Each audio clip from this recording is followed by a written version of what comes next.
Hello à tous, j'espère que vous allez bien. Je vous retrouve aujourd'hui dans une nouvelle vidéo où on va parler de l'équilibre alimentaire.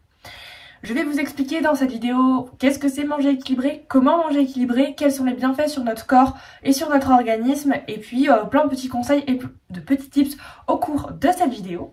Je tiens à préciser également, avant de commencer cette vidéo, que je ne suis ni diététicienne, ni nutritionniste, ni médecin, ni professionnel de santé. Je tiens quand même à le préciser avant de commencer cette vidéo. Et en plus de ça, si vous avez notamment des maladies ou des pathologies comme le diabète, le cholestérol, encore des choses comme des troubles du comportement alimentaire, n'hésitez pas à consulter un spécialiste, un nutritionniste ou un médecin qui saura bien mieux vous aider. Voilà le petit disclaimer et les petites préventions que je voulais faire avant de commencer. Je pense que c'est quand même important de remettre les choses au clair. Maintenant passons à la première partie de cette vidéo et la première chose que je vais répondre c'est qu'est-ce que ça veut dire manger équilibré au final, parce qu'on entend beaucoup ce mot un peu de partout, mais qu'est-ce que ça veut réellement dire manger équilibré? Alors manger équilibré tout d'abord c'est ne pas se priver, manger de tout en quantité raisonnable et en fréquence raisonnable. Ces deux choses là sont hyper importantes à retenir. Fréquence raisonnable, quantité raisonnable, deux points hyper importants dans l'équilibre alimentaire. Manger équilibré permet de bénéficier d'un bon apport quotidien en macro et micronutriments. Cela permet aussi de couvrir tous les besoins nutritionnels de notre corps. Je tiens à préciser aussi une différence qu'on pourrait peut-être entendre ou voir. Manger équilibré n'est pas du tout la même chose que faire un régime. Ce n'est pas du tout la même chose, en aucun cas c'est la même chose. Un régime c'est quelque chose où on va souvent supprimer une catégorie d'aliments, supprimer des ingrédients, on va se restreindre. Quand on mange équilibré, on mange de tout sans se priver. C'est quand même quelque chose qui est hyper important. Et lorsqu'on mange équilibré, on ne supprime pas d'aliments ou de catégories d'aliments. Par exemple, on ne supprime pas les glucides qui sont hyper importants pour notre santé. On mange de tout et on n'est pas ah non, cet aliment-là, j'en veux pas, cet aliment-là non plus. Non, on est vraiment dans le truc de on mange de tout en quantité raisonnable et en fréquence raisonnable. Maintenant, quels sont les bienfaits d'une alimentation équilibrée? Manger équilibré a beaucoup de bienfaits pour notre corps, vous vous doutez bien. Je ne vais pas préciser et rappeler que manger équilibré est bon pour la santé, cela me paraît évident. Mais manger équilibré va permettre d'avoir un corps beaucoup plus énergique, d'avoir également un moral qui peut être plus positif, une plus belle peau, beaucoup plus éclatante et en meilleure santé, des beaux cheveux brillants qui sont incroyables, de beaux ongles également, ça va agir sur les ongles. Enfin bref, globalement, vous comprenez bien que l'alimentation équilibrée, elle a plein de bienfaits pour notre corps. Ça peut avoir aussi d'autres impacts positifs sur notre corps parce que on va apporter au corps tout ce dont il a besoin nutritionnellement parlant. Manger équilibré va avoir des effets positifs autant sur notre santé physique que sur notre santé mentale. Vous l'aurez compris, manger équilibré est quand même plutôt cool et a quand même beaucoup de bienfaits, c'est pourquoi il est quand même cool de manger équilibré. Je vais vous expliquer maintenant comment manger équilibré. Je voulais faire une petite précision avant de passer à la partie où je vous explique comment manger équilibré. Je voulais préciser que manger équilibré, on ne doit pas forcément manger équilibré dans le but de perdre du poids ou de maigrir. On doit tout d'abord penser à manger équilibré pour notre santé. C'est quand même la base et la priorité. Manger équilibré pour notre santé avant de manger équilibré pour perdre du poids ou pour maigrir. Manger équilibré, c'est nécessaire au bon fonctionnement de notre corps. On devrait quand même d'abord manger équilibré pour notre santé avant de manger équilibré pour avoir ce corps un peu parfait, qu'on pourrait surnommer parfait. C'est quand même important de préciser que manger équilibré est tout d'abord et avant tout très bon pour notre santé. Finalement, c'est cool de manger équilibré, mais comment on mange équilibré réellement et comment bien manger équilibré tout simplement? Alors tout d'abord, pour manger équilibré, il faut penser à manger tous les macronutriments essentiels au bon fonctionnement de notre corps, à savoir les glucides, les lipides et les protéines. Les macronutriments, ce sont eux qui vont nourrir notre corps, ils vont nous apporter de l'énergie et du carburant pour que notre corps fonctionne normalement. Alors dans ces macronutriments, il y a tout d'abord les glucides ou les sucres, comme on pourrait également les appeler. Il faut savoir que les glucides sont le substrat énergétique préféré des cellules. C'est pourquoi il faut surtout pas les supprimer. Parce que si on les supprime, ça pourrait peut-être nuire à notre santé, donc on évite, on mange des glucides. C'est également eux qui vont nous fournir beaucoup d'énergie, c'est notre carburant principal. Vous savez peut-être sans doute qu'il existe deux types de glucides. Les glucides simples ou appelés également sucre rapide et les glucides complexes également appelés sucre lent. On va commencer par les glucides simples, à savoir les sucres rapides pour le coup. Ce sont ceux qui ont un indice glycémique assez élevé. Ces glucides-là vont être absorbés assez rapidement par notre organisme. C'est pourquoi par moment ils peuvent provoquer ce qu'on peut appeler un genre de pic d'insuline dans notre corps. Ils vont être absorbés très rapidement et donc vous nous apportez beaucoup d'énergie un peu d'un coup. Par exemple quand vous mangez des fruits ou ce genre de choses, ça va nous apporter l'énergie un peu tout d'un coup et ensuite ça va redescendre. Alors les glucides simples, c'est assez facile, c'est tout ce qui va être les fruits sont des glucides simples, le sucre blanc, les sucres raffinés, tout ce qui va être les gâteaux, les bonbons et tout ça. Il y a aussi les glucides complexes ou qu'on appelle également sucre lent. Ce sont les glucides qui ont un indice glycémique modéré ou bas. Ces glucides-là vont être absorbés lentement par l'organisme et ils vont distribuer l'énergie de manière lente et graduelle dans notre organisme, contrairement aux glucides simples qui, eux, vont être absorbés directement et vont nous distribuer l'énergie tout d'un coup. Ces glucides-là, donc les glucides complexes, vont eux nous donner une énergie beaucoup plus sur du long terme, contrairement aux glucides simples. Les glucides complexes, c'est notamment le riz, les pâtes, le pain, le quinoa, les pommes de terre, les patates douces. Tous ces glucides-là font partie, la farine, tout ça, ce sont des glucides complexes. Il faut également savoir que les versions complètes, par exemple le riz complet, les pâtes complètes, le pain complet, ce genre de choses vont avoir des indices glycémiques plus bas que leur version traditionnelle. Par exemple, le riz complet va avoir un indice glycémique plus bas que le riz classique. L'idée entre ces deux types de glucides, les glucides complexes et les glucides simples, nous avons bien sûr besoin un petit peu des deux. L'idéal est quand même de privilégier un peu plus les glucides complexes qui vont distribuer une meilleure énergie à notre corps, mais il ne faut pas pour autant bannir les glucides simples. Encore une fois, tout est une question d'équilibre. Le deuxième macronutriment essentiel au bon fonctionnement de notre corps après les glucides, ce sont les protéines. Elles ont un rôle structural au niveau musculaire, elles vont permettre et avoir un rôle dans le renouvellement cellulaire de la peau, des cheveux, des ongles.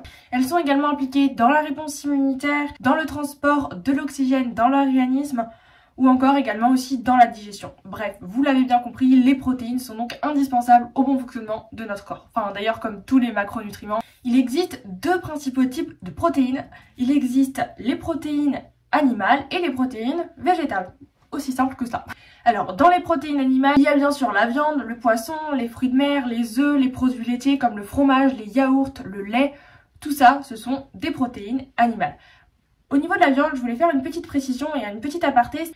Il est quand même important d'essayer d'éviter et de limiter au maximum sa consommation de viande rouge parce que la viande rouge va être beaucoup plus difficile à digérer pour l'organisme et va être également beaucoup plus inflammatoire. On évite au maximum d'en consommer si on a l'alternative. Le deuxième type de protéines qu'il existe, ce sont les protéines végétales, à savoir les légumineuses, les lentilles, toutes sortes de lentilles, les lentilles corail, les lentilles vertes. On retrouve également les pois chiches, les petits pois également, tout ce qui va être les haricots noirs, blancs, rouges. Et également, dans les protéines végétales, on retrouve les oléagineux, les amandes, les noisettes, les noix de cajou, les noix, tout ça, des graines, graines de courge, graines de chia, graines de lin. Il y a aussi les algues comme la spiruline qui est bourrée de protéines, qui est très très bonne notamment pour les végétariens. Il y a également aussi quelque chose qui est assez essentiel dans les protéines végétales, ce sont les aliments à base de soja comme le tofu, ou tout ce qui peut être à base de soja, c'est quelque chose qui est quand même aussi assez protéiné. Dans les protéines végétales, nous avons également les céréales comme le quinoa, le blé, qui vont être également une source de protéines. Donc vous voyez qu'il y a quand même pas mal de sortes de protéines végétales, comme il y a pas mal de sortes aussi de protéines animales. Les protéines animales vs les protéines végétales, lesquelles je dois privilégier. L'idée est quand même de privilégier les protéines végétales. L'idée est, en théorie, ce qui est recommandé et conseillé, c'est de consommer la viande environ 4 à 5 fois par semaine maximum. Donc l'idée est quand même reste de tendre vers ce qu'on peut appeler le flexitarisme. On va donc essayer au maximum de privilégier une alimentation qui va être végétale avec des protéines d'origine végétale et de limiter au maximum les protéines d'origine animale. À moins, il y a encore tout ce qui va être les œufs, on peut en consommer plus souvent quand même, les œufs restent un peu mieux.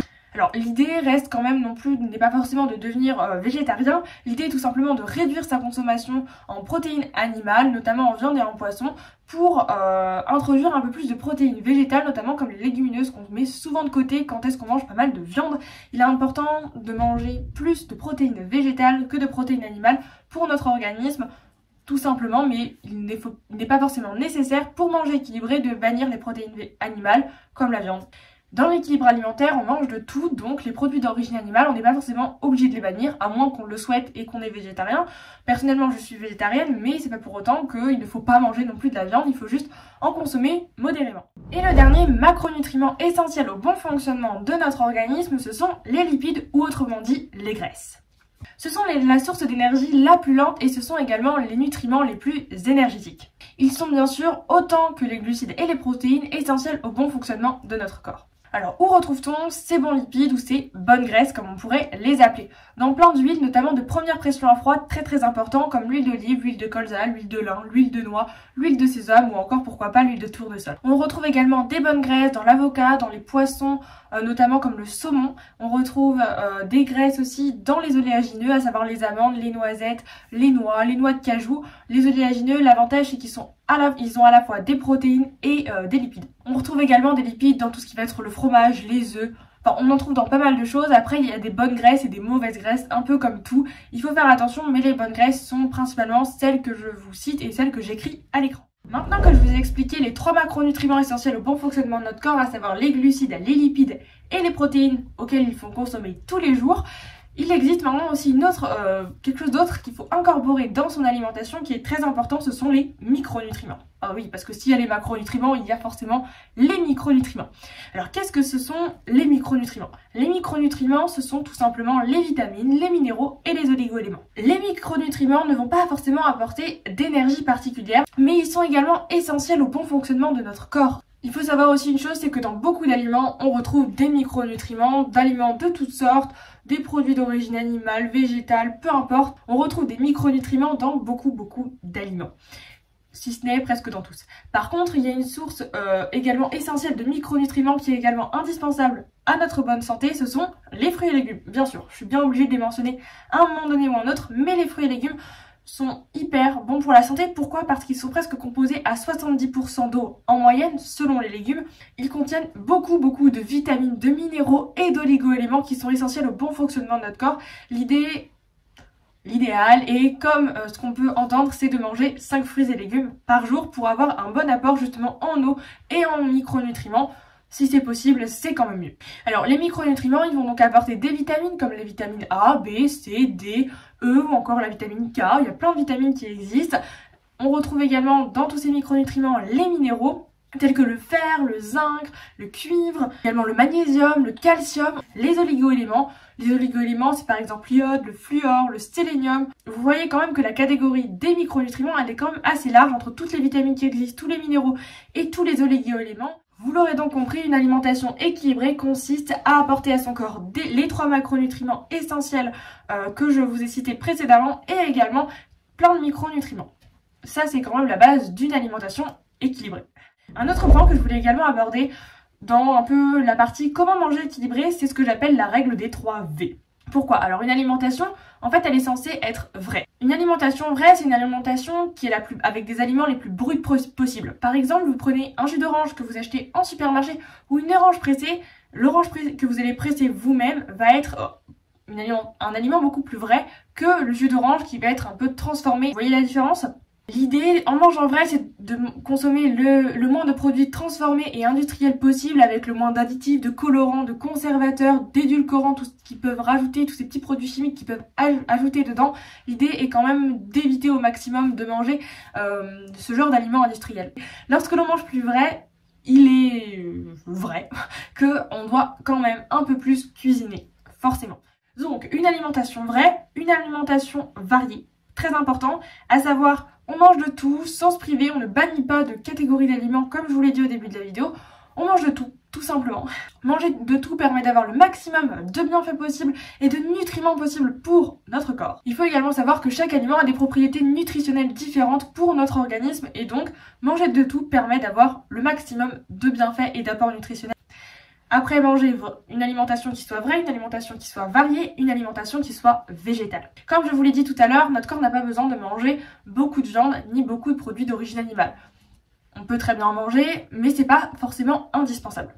Mais manger au maximum végétal. Une alimentation végétale peut être également beaucoup plus digeste pour votre corps et elle va également être un peu meilleure pour l'environnement et pour la planète parce que vous n'êtes peut-être pas sans savoir, mais que les produits d'origine animale sont pas ouf pour notre planète et pour l'environnement. Je récapitule du coup la règle des 3 V. Une alimentation qui est vraie, une alimentation qui est variée et une alimentation qui est végétale. Voilà la règle des 3 V qu'on peut respecter. Le but n'est pas non plus de la respecter à la lettre. Encore une fois, tout est une question d'équilibre parce que oui, sinon ça ne s'appellerait pas l'équilibre alimentaire. On va passer maintenant à la 4e partie de cette vidéo que sont mes conseils que je pourrais vous donner pour un rééquilibrage alimentaire ou encore pour manger équilibré. Le premier conseil que je pourrais vous donner, c'est, je ne sais pas si vous connaissez l'expression Eat the rainbow, mange l'arc-en-ciel. L'idée, quand on dit ça, c'est de manger de toutes les couleurs. Bah oui, parce que chaque couleur va avoir des vitamines différentes, des minéraux différents, juste des propriétés nutritionnelles différentes. À savoir les aliments qui vont être jaunes, ceux qui vont être oranges, ou ceux encore qui vont être blancs, violets ou verts. Ils vont pas avoir les mêmes propriétés. Donc on mange au maximum de toutes les couleurs, c'est cool. On varie les couleurs, aussi important. L'idée est d'avoir un arc-en-ciel dans notre assiette. Le deuxième conseil que je pourrais vous donner, c'est de bien présenter son assiette. Pourquoi? Parce qu'on mange d'abord avec les yeux avant de manger avec la bouche. Oui, c'est vrai, quand est-ce que vous voyez quelque chose dans une vitrine, dans une boulangerie, vous avez envie de le manger même si vous sortez d'un restaurant. Voilà, en gros. Donc bien présenter son assiette va vous permettre d'avoir peut-être plus envie de manger parce qu'on mange d'abord avec les yeux avant de manger avec la bouche. Le troisième conseil que je pourrais également vous donner, c'est un conseil que je trouve hyper important, c'est de penser à assaisonner ses plats. Il y a plein de manières de le faire. Avec des épices, on peut varier plein d'épices. Les épices sont également excellentes pour la santé, il en existe plein. L'idée encore une fois de les varier et d'en mettre, ça rajoute de la saveur au plat tout en étant bon pour notre santé. On priorise donc les épices, tout ce qui va être les herbes comme les herbes de Provence, le persil, la ciboulette, la coriandre, le basilic. Ces herbes vont également rajouter de la saveur à nos plats. On pense également aussi, si on veut assaisonner nos plats, à mettre des huiles, à varier les huiles aussi, c'est cool. De mettre aussi, pourquoi pas, un exhausteur de goût pour donner du goût. C'est par exemple le sel, qu'on essaye de pas en abuser non plus, mais également le citron, qui est un très bon exhausteur de goût, de mettre quelques gouttes de jus de citron ou juste du jus de citron tout court, qui est un très bon exhausteur de goût et qui est bien plus cool pour notre santé que le sel. Après également, pour assaisonner nos plats et pour qu'ils soient beaucoup moins fades et beaucoup plus goûtus, on peut également penser à mettre pas mal de sauces comme de la sauce tomate. Alors l'idéal n'est pas qu'elle soit industrielle, soit faite maison, ou de la pulpe de tomate, des choses comme du lait de coco, de la crème fraîche ou de la crème végétale. Enfin, tous ces justement ces condiments là que sont ces sauces, le moins transformés possible, ça reste quand même mieux, vont permettre à vos plats d'être beaucoup moins fades. Par exemple, si vous faites des légumes, si vous mangez toujours des légumes faits à la vapeur ou à la poêle, à force, c'est un peu fade et ça donne pas très envie. Je vous comprends. Mettre des sauces va être beaucoup plus goûtu et en même temps beaucoup plus agréable à manger et ça permet aussi également de changer les saveurs. Le quatrième conseil que je pourrais également vous donner, c'est de penser à équilibrer ce qui est bon pour notre corps, donc pour notre santé, et ce qui est bon pour notre morale, pour notre cœur. L'idée est quand même de penser à trouver une balance et le juste équilibre entre ce qui est bon donc pour notre corps, donc pour notre santé, donc une alimentation très saine, et ce qui est bon pour notre morale, ce qui est bon pour notre cœur, une alimentation un peu moins saine, peut-être plus sucrée, plus grasse, plus transformée. Il faut penser à équilibrer cette balance. C'est important de ne pas n'avoir que manger forcément 100% sainement parce qu'on peut se priver et la privation va entraîner la frustration et la frustration peut entraîner un craquage et donc c'est un cercle vicieux. Donc on pense également à justement trouver cet équilibre parce que si également on mange trop mal ou trop ce qui est bon pour notre tête mais pas ce qui est trop bon pour notre santé, finalement ça va avoir l'effet inverse où finalement c'est pas bon pour notre santé, on peut également prendre du poids. Trouver l'équilibre entre ce qui nous fait plaisir et puis ce qui est bon pour notre santé, un juste équilibre qui nous correspond et qui est quand même totalement adapté. L'idée est quand même qu'on mange un peu plus sainement que pas sainement, hein, quand même, je tiens à préciser. Souvent on dit une alimentation par exemple 70 à 80% du temps donc très équilibrée et assez saine, et les 20 à 30% du temps une alimentation un peu moins saine, un peu plus grasse, un peu plus sucrée, un peu plus riche. Et bien sûr, tant qu'on reste également dans l'équilibre, il n'y a pas forcément d'impact sur notre santé et sur notre corps, mais l'équilibre est quand même hyper important. Bien sûr, quand on mange équilibré, on a le droit de manger des burgers ou des bons cookies ou j'en sais rien que c'est, du popcorn, on a le droit, rien n'est interdit en fait. Quand on mange équilibré, il n'y a pas d'interdiction, enfin, il n'y a aucune interdiction, il n'y a pas non plus à se dire on n'a pas le droit de manger ça, il n'y a pas d'aliments qui sont bannis. Non, on les mange juste en quantité raisonnable et en fréquence raisonnable. Parce qu'il faut également penser à savoir se faire plaisir. Le cinquième conseil que je peux également vous donner, c'est de manger au maximum de saison. Voilà, manger de saison, pourquoi? De une, parce que c'est bien meilleur pour l'environnement et pour la planète, parce que bon, par exemple, manger des tomates en hiver, c'est pas ouf. Pourquoi? Parce que déjà, ces tomates vont être cultivées en serre, peut-être à l'autre bout du monde, avec plein de choses comme des engrais, des pesticides, encore plus que l'été. Et donc, c'est pas forcément bon pour l'environnement, c'est pas non plus ouf pour notre santé. Et puis également, un autre point que je voulais dire, au fait, l'avantage de manger de saison, c'est que la nature, elle est bien faite. C'est-à-dire que par exemple, la saison des oranges ou des agrumes, elle est en hiver. Je reprends encore l'exemple de l'orange, mais elle est en hiver. Pourquoi? Parce qu'en fait, vous savez, dans les agrumes, il y a notamment beaucoup de vitamine C. Pas que, mais en partie, il y a pas mal de vitamine C. Or, la vitamine C, c'est une vitamine que nous avons besoin, et peut-être en plus grande quantité, l'hiver que l'été. Cette vitamine C, elle va jouer sur notre système immunitaire, sur notre énergie principalement. Et en hiver, on va avoir un système immunitaire qui peut avoir besoin d'être un peu boosté et une énergie pareille. Et donc, la nature va nous donner des oranges ou des agrumes, peu importe, citron, pamplemousse, clémentine, en hiver parce que c'est ce dont nous avons besoin. Et en été, vous avez peut-être remarqué que ce sont souvent des aliments, par exemple les fruits et légumes, si je pense à par exemple des tomates, des courgettes qui vont être beaucoup plus riches en eau parce que l'été, on va avoir besoin de beaucoup plus d'eau que l'hiver. Aussi bête que ça, la nature elle est tellement bien faite qu'en fait respecter de manger de saison ça nous permet aussi qu'on a tous les besoins de notre corps en fonction du moment. L'avant-dernier et le 6e conseil que je pourrais vous donner c'est de manger en conscience et de bien mâcher et mastiquer vos aliments. Prendre le temps en fait tout simplement de manger, l'idée est quand même de manger, c'est ce qui est recommandé de manger, de prendre le temps de manger, de prendre 20 minutes au minimum pour manger, c'est le temps qu'il faut pour qu'on ressente la sensation de satiété et donc la sensation qui nous dit qu'on n'a plus faim. Si on mange en moins de temps, on ne ressent pas cette sensation et donc on peut manger en excès alors que si on écoute notre corps, on va manger aussi peut-être plus juste à notre faim. Et puis également, prendre le temps de manger et bien mâcher les aliments, ça va permettre également une meilleure digestion, une meilleure assimilation des aliments. Le 7e et dernier conseil que je voulais vous donner de la vidéo, c'est également de manger à sa faim.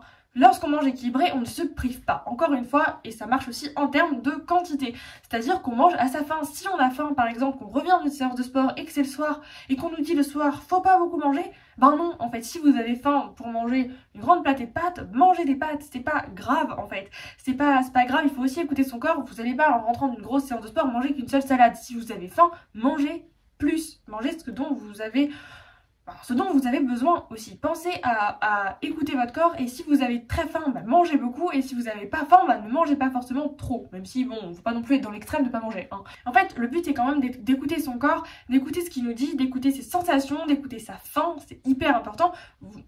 Il n'y a pas, en fait, dans l'équilibre alimentaire de quantité un peu qu'il faut respecter, en fait. Non. On mange à sa faim, si on a faim, on mange. Par contre, il faut également savoir faire la différence entre si on a faim ou si on a envie de manger. C'est quand même quelque chose qui est important. Avoir envie de manger, c'est pas forcément qu'on a faim, c'est juste que bon, ça nous tente. Et si on a vraiment faim, ben là on peut manger. Si on a juste envie de manger, c'est une question à se poser. Voilà. Il faut vraiment faire la différence entre j'ai faim et j'ai envie de manger. Ça reste important, mais si vous avez faim, mangez à votre faim, c'est quand même hyper important, ne vous privez pas en aucun cas.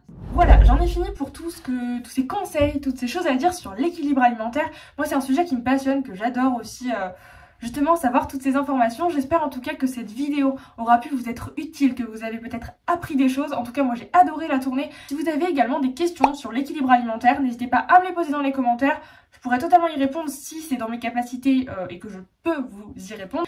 J'espère en tout cas que ça vous a plu. Si ça vous a plu, n'hésitez pas à liker la vidéo et à vous abonner, ça me fait super plaisir et ça permet de soutenir mon travail. J'espère en tout cas que cette vidéo fut assez complète en tout cas sur l'équilibre alimentaire. Moi en tout cas je vous retrouve dans une prochaine vidéo sur YouTube mercredi prochain à 18 h sur ma chaîne YouTube. Donc n'hésitez pas à activer la petite cloche pour être informé d'une nouvelle vidéo qui sort sur ma chaîne. Mais j'espère en tout cas que cette vidéo vous a plu. Moi je vous dis du coup à mercredi. En attendant, prenez soin de vous.